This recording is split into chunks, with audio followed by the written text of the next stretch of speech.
And to say, when you can make them look what do you want them to look, then you have influenced them. Then according to the world system, you have become successful. So we have to beware, Christians, because there are many forces out there wanting to influence us. Napakarami mga tao, hindi lang sila nagnanais na tayo ma-influence, kundi nagpapakadalubhasa pa sila sa pag-influence ng iba. So there's somebody out there who's trying to get you, who's trying to influence you, and this can work against what God has in mind for you, because God is a perfect plan, and God is a perfect design for each one of us. But others are trying to frustrate that plan. So beware. Today we're going to discuss about this. Be your own person. Heavenly Father, we thank you for giving us this opportunity to worship you through songs, to express our love for you, our affection, our gratitude, our admiration, our awe, our worship. Thank you, Father, for accepting all of these expressions. Now may we delight you as we continue to ponder your words. Be our true speaker today. No one here, O Lord, has the right to speak to anyone of truth except you.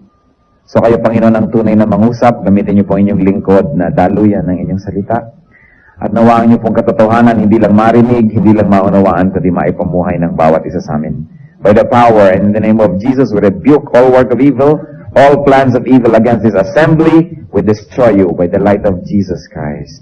And we render you powerless, crushed, and utterly destroyed in the name of Jesus.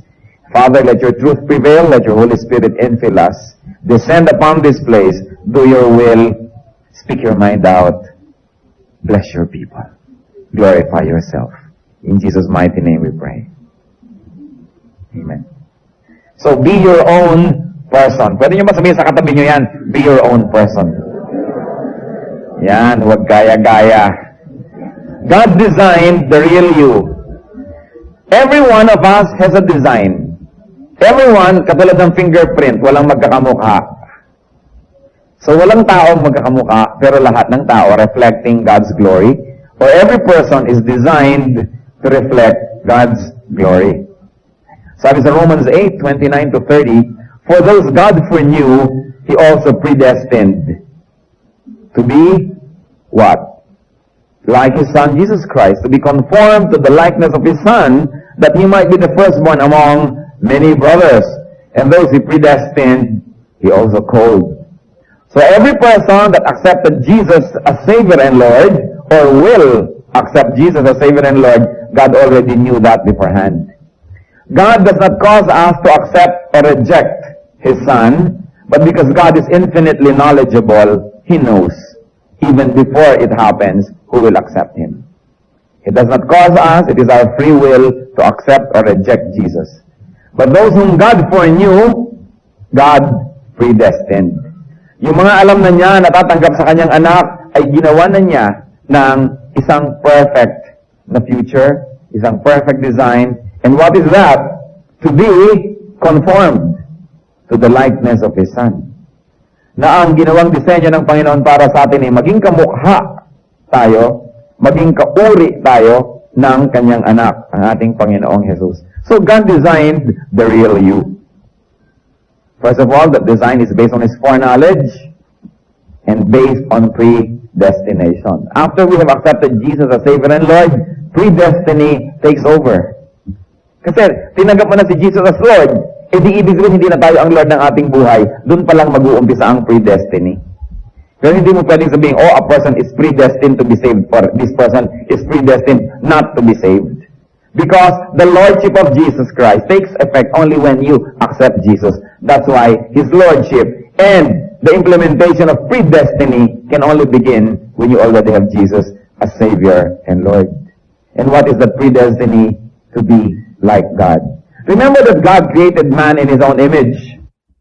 Therefore, the duty of man is to go back to that image that was lost in the Garden of Eden. That is our predestiny. That is what God had ordained for us, that we should all go back to the original perfection that was lost. Of course, nobody reaches perfection in this life, in this side of eternity, but the duty and the privilege of every Christian is to get nearer and nearer and nearer to that perfection. So God called you and me. A man or a woman of God must be the person that God foreknew, predestined, and called to be. Christians are to be their own. And in our definition today, what is to be your own? To be what God has designed you to be. Because that is your identity. Tulad ng ibinigay sa atin na fingerprint, that is your identity. Katulad na ibinigay sa atin na mukha, bone structure, that is your identity. No one else is like you. So you are what God has meant you to be. Christians are to be their persons, not the product of the sinful, twisted, and deformed world system. How can you be your own? Be what God designed you to be. And today, in our continuing journey to becoming what God has wanted us to be all along, what we really are, we're going to discuss 6 steps to be your own person. 1, think what God wants you to think. You know, Satan and other men will always want you to think the way they want you to think. How does Satan want us to think? He wants us to be malicious. He wants us to be judgmental. He wants us to be negative. He wants us to be discouraging. He wants us to be gloomy. He wants us to be suspicious and jealous and boastful and proud. So how can you think the way God wants you to think? First of all, think positively. Be optimistic. But do not be foolish or ignorant or gullible to the point that we're too optimistic, that we no longer recognize real danger signs, we no longer recognize really dangerous people, but we have to be optimistic. Philippians 4:8 gives us a glimpse into this optimism. Sabi niyan, whatever is true, whatever is noble, whatever is right, whatever is pure, whatever is lovely, whatever is admirable, if anything is excellent or praiseworthy, think about such things. It's so beautiful. Philippians 4:8 tells us what to think of. Think about what is true. Pag hindi totoo, huwag niyong isipin. Lalo kung imagination pa lang, huwag isipin. Minsan yung mga selos are born out of very rich imagination. Iniisip mo pa lang, kumukulo lang yung dugo, nagiinit lang yung tenga, at nagngangalit lang yung panga, pero iniisip mo pa lang yan, di pa yung totoo. Kaya ang sabi ng Bible, whatever is true, you think about it. So, minsan nagsususpecha tayo sa ating kapwa, hindi pa naman natin napapatunayan, we begin to behave as if our suspicions are already true. Lumalayo na ang ating loob, nagagalit na tayo, nagtatampo na tayo, yun pala, imagination pa lang natin. So whenever there's some imaginations knocking at your door, you ask, is it true? If it's not true, don't think about it. We have to be ready for the machinations of the evil one. Hindi naman yung caught unprepared tayo sa lahat ng mga traps ng evil. You think about it too, of course, technically, but you don't dwell on those thoughts. And you don't let those thoughts influence your behavior. Whatever is true, whatever is noble. You like to behave a certain way, you like to think a certain way, you like to treat a person a certain way, and you ask yourself, is it noble? Ito ba ay katangi-tangi? Ito ba ay kapuri-puri? Ito ba ay maganda at dakila? At sabi, whatever is right. So alam na agad natin, I think every one of us knows what's right and what's wrong. I think nobody here agonizes na hindi malaman kung alin ang right at wrong. Alam na natin yun. So whenever we think of wrong things, it is by choice that we do so. There are very few things that are wrong pala na hindi natin alam from the beginning. Very few. There are some. Whatever is pure. You are thinking malicious thoughts, judgmental thoughts. Sasabihin natin, ito ba ay pure? Or am I manipulating people and events? Alam niyo po, marami mga tao magaling mag-manipulate. They have a certain script, and they make every person behave and speak according to that script through their machinations, through their charm or whatever it is. But whatever it is, sabi niya, sa Bible, whatever is pure. Then you ask, whatever is lovely. Think of these things. Whatever is admirable. If anything is excellent or praiseworthy, think about such things. So, ang tanong natin lagi, Pag meron tayo palang iniisip, is it true? Kung hindi true, hindi ko ito masyadong bibigyan ng pansin. Baka haka-haka pa lang. Bintang pa lang. Marami sa atin yung bintang, kung makakilos na tayo, parang totoo na eh. Kaya yung mga napagbibintangan, judge agad. Maging sa hukuman, matagal nga bago magbigay ng verdict. Minsan mga Kristiyano, mabilis magbigay ng verdict. You ask yourself, is it noble? Okay, I'm thinking of doing this thing, but is it noble? Is it right? Is it pure? We have failed many times to stop and think about these things. That's why we think of wrong things. And whenever our thoughts are inclined towards a certain direction, be sure that your life will also follow that direction. Nauuna lang naman yung thought. Kaya binabantayan ang thought. Nurture pure thoughts. Sabi ng Psalm 33:5, the Lord loves righteousness. Natutuwa siya at lumiligaya siya kapag mayroong katuwiran, kapag mayroong righteousness in our lives. So we think about such things. So remember, one step in becoming your real you, think what God wants you to think. Kasi bibigyan ka naman ni Satan ng mga alternative thoughts. Ungodly people will suggest ungodly thoughts. And even our own ungodliness in ourselves will try to surface and teach us. But remember, if you have to be what God has predestined you to be, think what God wants you to think. Then two.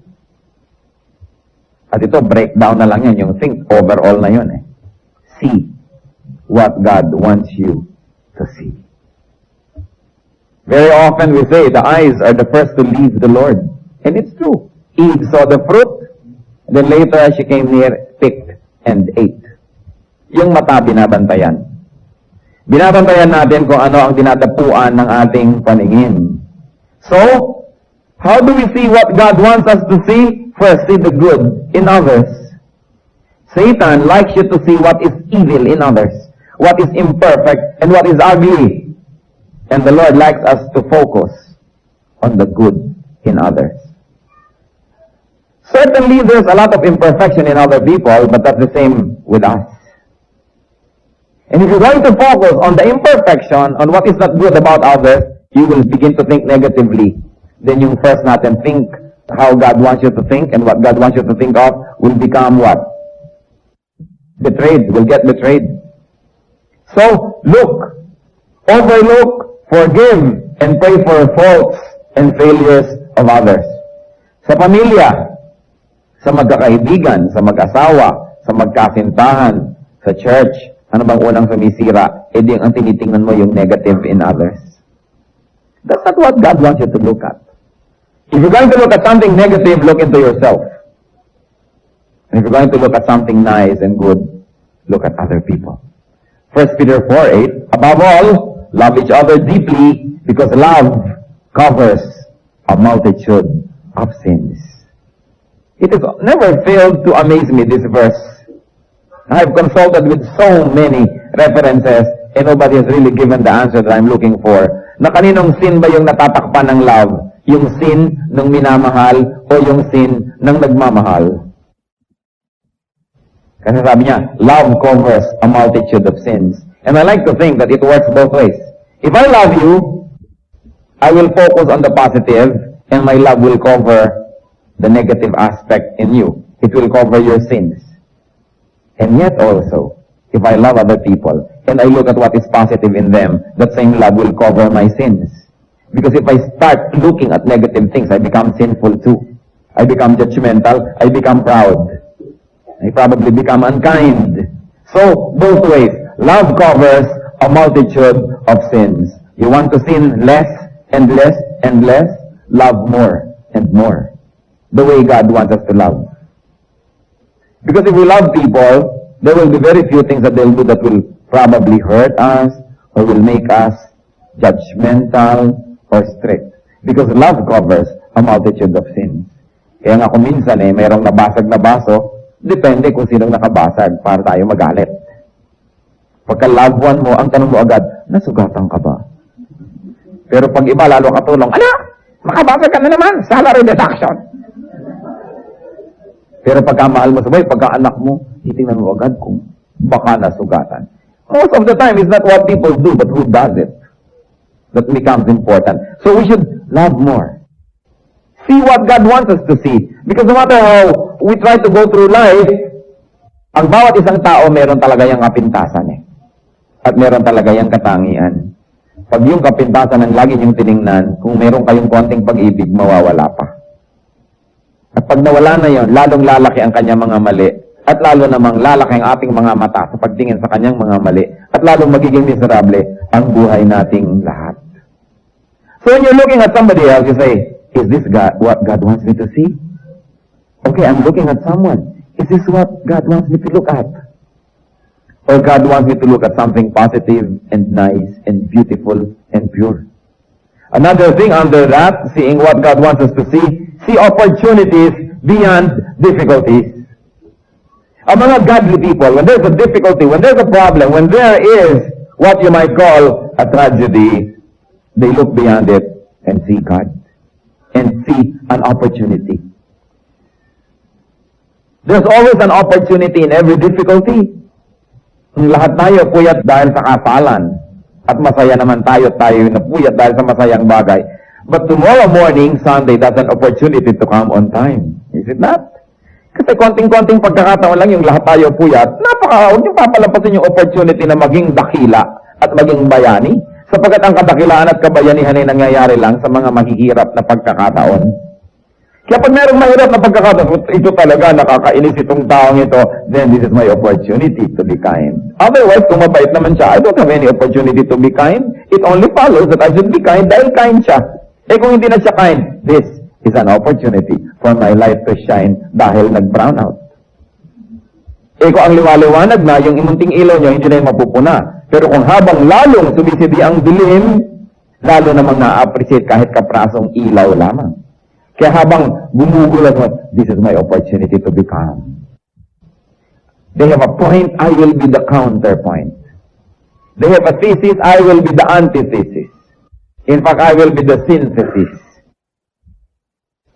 Meron silang kontra, kukontrahin ko yun para mag-balance. Nagkakagulo na dito, nagsisigawan na, I will become.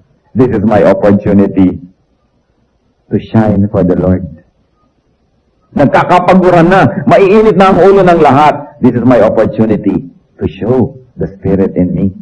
The peace, the love. You know, when there is a difficulty, Christians should see the opportunity. Because the more difficult the situation, the better the opportunity to shine for God. Kaya sabi sa Hebrews 12:15, see to it that no one misses the grace of God, and that no bitter root grows up to cause trouble and defile many. When there's a difficulty, say, I will never miss the grace of God in this opportunity. Because every difficult situation is accompanied by God's grace. Those who don't pass the test only choose not to pass. But every difficulty, every problem is accompanied by a solution. Every question has an answer. Every challenge is an opportunity to be victorious. You want to be your own person? You want to be what God has wanted you to become all along? See what God wants you to see. Kung minsan, mayroong isang tao nakakayamot, ang gusto agad natin to get rid, to destroy, to annihilate, to totally pulverize, evaporize the person. You don't see the patient, the wounded person crying out to be healed. At lahat tayo guilty dyan. Kasi nakakapangyaring ating personal. Gusto agad natin, tayo makapangyari, tayong manalo. Tayo ang mag-prevail. But see, nasa isang taong nakakainis, there is a child or a patient asking to be loved. Can I tell you that the most unlovable persons are those that need it most? Kaya, opportunity yun. Huwag nating palampasin. Kung marami na tayong napalampas, huwag nating palampasin pa. O kaya huwag nating palampasin lahat. Meron tayong magagawa. In our journey towards godliness, to be our own person, number 3, hear what God wants you to hear. Christians, you choose what you listen to. Hindi ko yata papayagan na ang tenga ko tambakan araw-araw ng mga tao ng complaints, ng gossip, ng slander, ng mga reklamo, ng mga paninirang puri, at ng mga kung ano-anong mga nakakapabagsak ng damdamin. At ang tenga ninyo ay inyong pag-aari. May karapatan kayo na papasukin at hindi papasukin ng mga tunog na hindi ninyo ibig. Remember na hindi basurahan ang inyong mga tenga na willing tayong tanggapin ang lahat ng ipaparinig sa atin ng mundo. So that when people come to us, always complaining and always with God, they say, excuse me, don't pollute my ears. Wala ka nang ginawa kundi tambakan ng mga kung ano-anong mga nakakainis na bagay ang tenga ko. Kaya kahit anong ligaya ko, pag nakausap kita mamaya, down and out na rin ako. At ang galit mo, nagiging galit ko na. Ang giyera mo, nagiging giyera ko tuloy. Teka muna, tenga ko yan, wala kang karapatan. You choose what you hear. And you have a right. Di ba ayaw nyo na, lote nyo, tinatambakan ng basura ng kapitbahay? Alam nyo ba na mas mahalaga yung tenga nyo kaysa sa lote? Pero marami tayong naririnig. Naririnig mga advertisements. Always telling you na kulang ka. Hindi ka maganda. Pangit ka. Kaya kailangan mo ang produktong ito para ka gumanda. Kulang ang iyong ganito. Hindi ka tama. Lagi na lamang na you're inadequate. You have a right not to listen to these things. Hindi nyo papayagan na lagi nyo nadidinig yung mga advertisements na yan. Hindi natin papayagan na lagi natin nadidinig yung mga worldly music that affects us. Hindi natin papayagan na may mga tao, mga chismosa, na walang ginagawa kundi bubulong-bulong sa atin. Lalapit sa'yo, sa ilang saglit, ang gagaling. Kahit hindi bumubuka ang bibig, may nasasabi. Alam nyo yun, yung sabi, nakikita siya, ayan, dadating na siya. Tingnan na ang diet niya. Hindi naman gumagalaw ang labi niya, pero nakakapaglagay ng lason sa inyong tainga. Lalong-lalo yung mga may hawak na pamaypay. Oras na tinakpan niya ng bibig, may mga lasong lumalabas dyan. Dalawang ginang na nagaganyan na ng pamaypay na may kabuktotang nangyayari. Mag-ingat, hindi nyo kailangang marinig yun. And you can direct with people. Kung napapansin ko, kung darating ka na lang sa akin, wala ka nang ginawa, kundi isiraan yung pinsan natin na yan. Huwag mo nang lasunin ang isip ko. Kung nagagalit ka sa kanya, huwag mo akong gintamay. You have a right to protect your ears from pollution. Sabi ng Mark 4:24, consider carefully what you hear. At diba, totoo nangyayari yan eh. Marinig lang natin ang complaint ng isang tao against another person, kampi na tayo sa kanya. Kung sinong unang magsumbong, siya na ang nakakampihan. Binabantayan ang tenga na yan. Akala natin kung minsan ang tatalino na natin eh. Yun pala tayo mga tau-tauhan na kung anong naibubulong sa atin, yun naman ang namumulaklak sa ating buhay. Kaya naman ang isang lalaki, mahal na mahal ang kanyang nanay, pero matapos marinig ang kanyang asawang bubulong-bulong ng 5 taon, ayaw nang pumunta sa nanay niya. May mga ganon. Mga padaplis, unti-unti, but over time, it will, ripen into an evil fruit. Nai-influence tayo. Isipin ninyo, kung minsan may napapalo kang anak, kung minsan may napapagalitan kang tao, dahil may nagbulong sa'yo. Minsan meron ka isang empleyado o katulong, natutuwa ka, pero eto ngayon na isang kapatid mo, yan namang katulong mo, pagka wala ka, mamaya galit ka na rin. Sometimes without even verifying the details. Be your own person. Huwag tayong maging parang pinaglalaroan ng iba na oras na nabulungan, yung behavior natin na i-influence na nila. You cannot be godly unless you are your own person. Na meron kang sariling paninindigan. Na hindi lahat ng ibinubulong ng iyong asawa, ng iyong nanay, ng iyong anak, ay paniniwalaan mo agad. Kailangan tinitimbang ang lahat. Because remember that the devil spoke to Eve through the serpent. Huwag niyo naman tawaging ahas ang inyong asawa. Baka puluputan kayo niya. Diba? Pero nangyayari yun. Kadalasan yung asawa, napakalaking negative influence niyan. Binalasa ng inyong isipan laban sa inyong mga sariling kamag-anak o minsan laban sa inyong sariling nanay. It can happen. So, kailangan binabantayan. And then number 4, in our journey, say what God wants you to say. Yung mga unkind and harsh and critical words have no place in the Christian vocabulary. But remember this, Christian, are you listening? the enemy will tempt you to say what he wants to say through you. The enemy will tempt you to speak the way he speaks. And the enemy will tempt you to be his spokesperson. Never let it be. Never let it be. Kumisan, gusto ng demonyo na pag-awayin ng dalawang tao, so sa'yo ibubulong para ikaw ang magsalita nung siya ang gustong magsabi. But he cannot say that. Wala naman siyang vocal cords. He does not enter the physical world, so he will need your physical body. He will need your mouth and tongue to speak on behalf of him. And you don't allow that. Meron siyang mga pusong gustong sugatan sa pamamagitan ng salita, palibas at wala siyang boses, ang boses natin ang gagamitin. I-influensyahin tayo para what God wants me to say. Dahil pag nasabi natin, hindi ito ang gusto ng Diyos na gusto kong sabihin, definitely, you are serving the interest of the evil one. Grabe ang deception. All around, there is deception. Kaya ang sabi ng Luke 6:45, the good man brings good things of his mouth, out of the good stored up in his heart. And the evil man brings evil things out of the devil, and out of the evil stored up in his heart. At ano pong sabi? For out of the overflow of his heart, his mouth speaks. Kung anong laman ng puso, yun ang lumalabas sa bibig. Kaya binabantayan kung anong naririnig, kung anong nakikita, sapagkat yan ang entry point into the heart. At pag lagi tayo nakakakita ng evil, lagi tayo nakakarinig ng evil, ang laman ng puso evil, pagbukas ng bibig, yun ang lalabas. Natural. Para rin kung ano ang labas ng sikmura, when we throw up, that is what will come out. Ano nga namang maiba?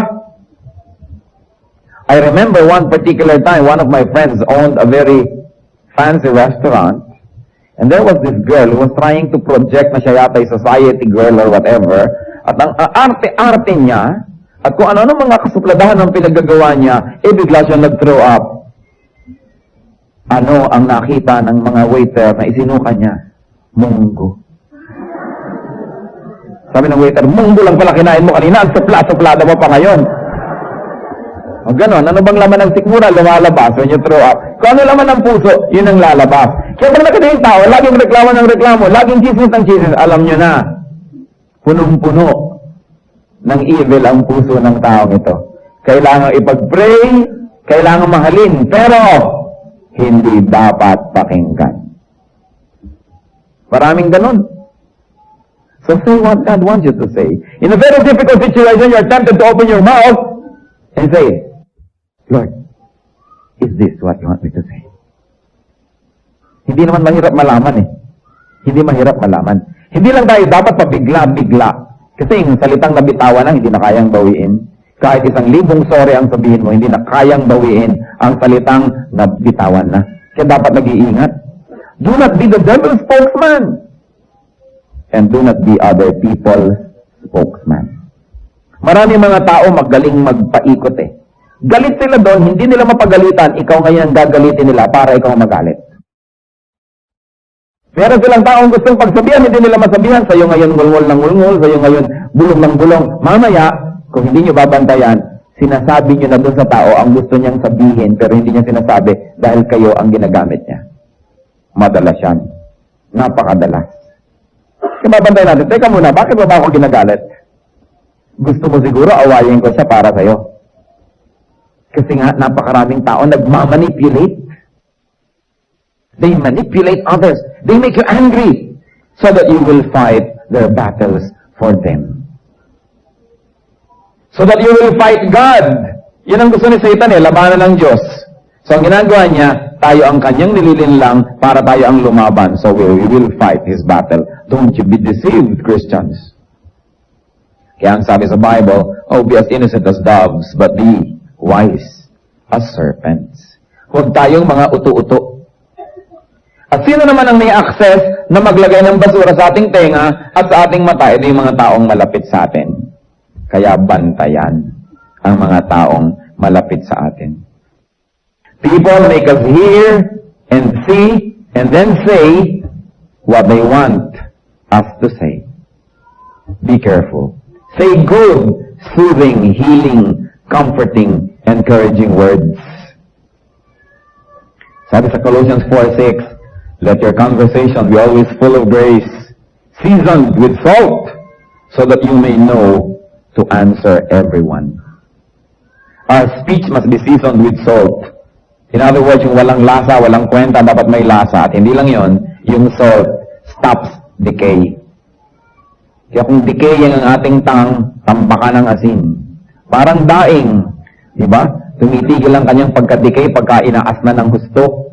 Pag kulang sa asin, madaling masira. Kaya sabi, let your conversation always be full of grace, seasoned with salt. I praise God that I am very aware whenever people are trying to manipulate me. Although marami pa rin nagtatagumpay, pero marami pa rin hindi nakakalusot. When people try to manipulate you, especially if you are in a position of leadership, there are some people who don't have that influence or what you might call power. So they will try to influence you so you will move on their behalf. You say, teka, inuuto ako nito. Minamanipulate niya ako. At hindi kakaunti, nakita ko mga asawa na kung grade na ninyo, 1, flat 1, ang galing magmanipulate ng asawa. Galing, lalo ang mga Pilipina. Talagang pwede mong bigyan ng mga award sapagkat kumisan na ilalayo ang asawa sa sariling ina. At talagang pag nagmanipulate, akala pa ng lalaki siya pa ang may corona. Dahil habang minamanipulate ka, inuuto ka pa. Nga may gagawin ka, akala mo desisyon mo talaga yan, pero hindi pala, bulong ng kung sino-sino. Be careful. And women, even men, if you find that you have this nature in you, get rid of it. It's not godly. We should not manipulate others. God does not even manipulate us. God even gives us free will. Do not be manipulative. Let your conversation be always full of grace, seasoned with salt. And then number 5, do what God wants you to do. At nabanggit na natin kanina yan. Do not be the action man, do not be the hatchet man of the devil. Napakaraming mga tao yung kulang, yung strength of character, na hindi nila namamalayan, sila yung minamanipulate na ng iba. Ginagawa na nila yung hindi nila dapat gawin dahil nai-influensya sila ng iba. So we become angry with our enemies, we quarrel with our enemies, and in the end, we fight their wars. Pinagtatawanan tayo ng evil one when that happens. Kaya sabi lagi sa Bible, be full of wisdom. Be full of wisdom. Do what God wants you to do. So whenever you're going to take a course of action, you ask yourself, is this what God wants me to do? Gusto ba talaga ng Diyos ito? O ako'y na-deceive lamang? And finally, go where God wants you to go. Why? Because God will accompany you. Wherever He wants you to go, He will accompany you with grace, with protection, with success, with peace.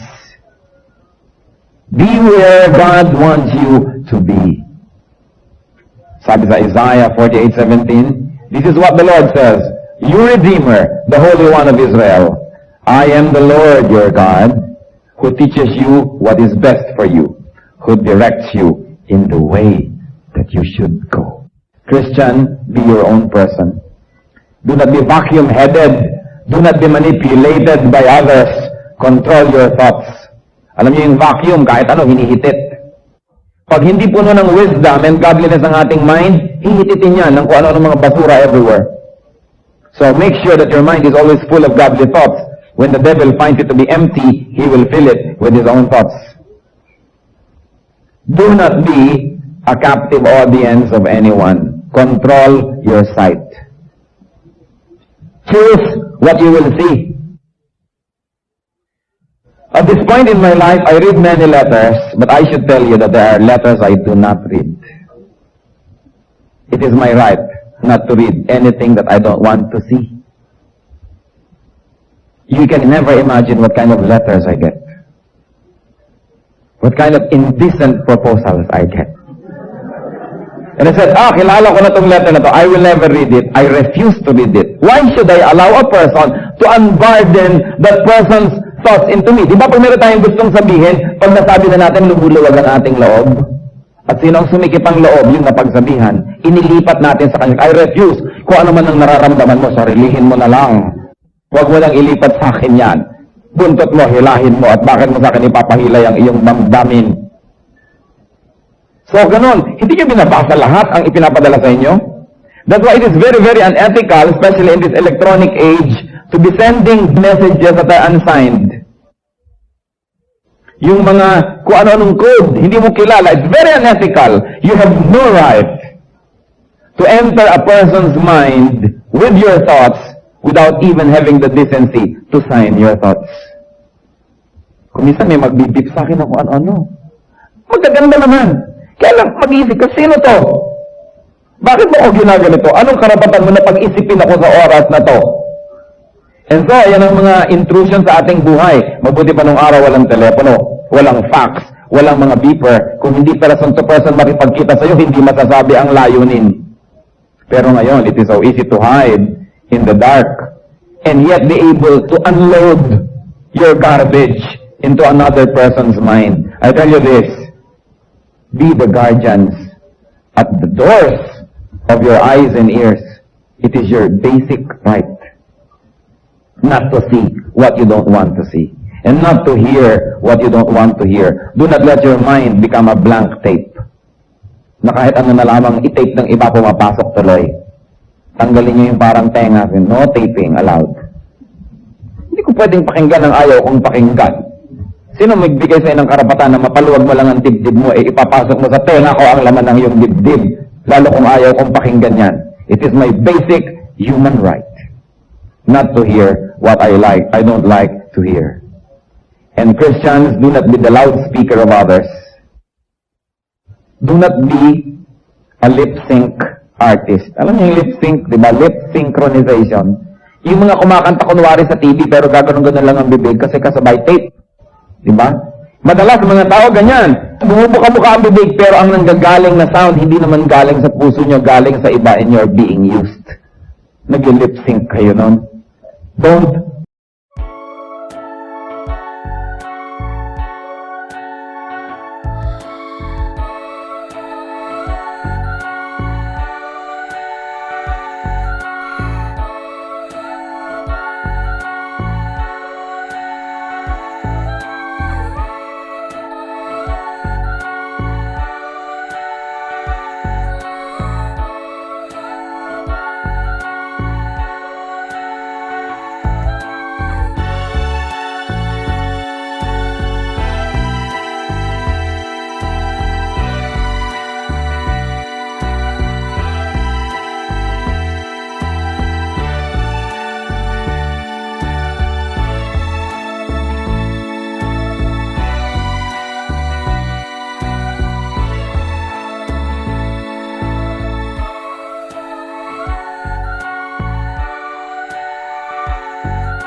Permit it.